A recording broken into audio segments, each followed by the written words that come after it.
Off din, off. Off din, no. Tablet.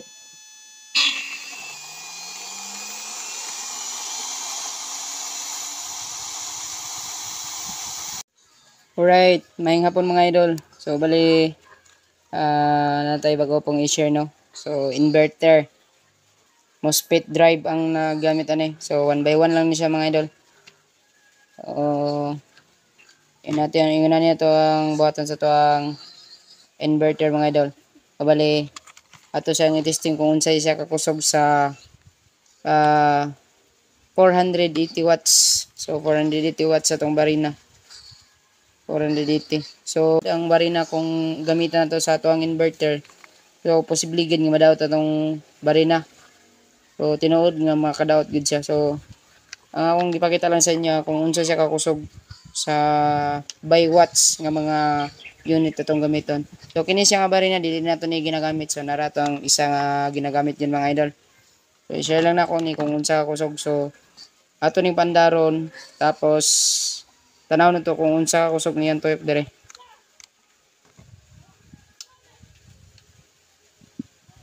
Bali giputol na nato niyang wire niya mga idol. Para nga dali ra ang pagkabit nito kay kung na-mil plug lisod. Yan siya mga idol. So, nakasumpay na siya. Para nga makuan gid nga kuan ato lang i-kablito lang din dire. Tapos kini yang kuan di man ta maklaro ni tuyok ba or wala, ato lang kapitlan. Para nga maklaro. So, ina na siya mga idol. Ina na yung tingog sa itong inverter mga idol. Bali, medyo lubat na siya ang ato ang battery. So, testing naman nila. Atong tabliton. So, off din, off. Tablet.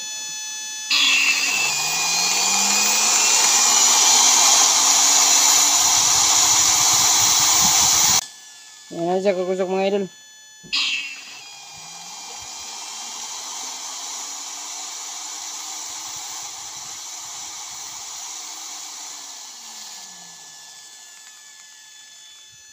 So, ayos. Inverter. So, naka-off to ganina mga idol. Naka-off na siya diya dapit. So, yung low, mabuna. Testing na to.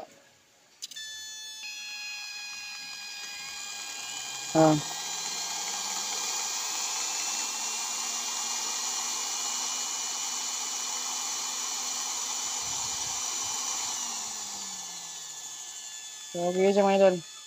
Pag off, bisa pagka paano niyo mo, di gid siya mandar. Di siya mandar.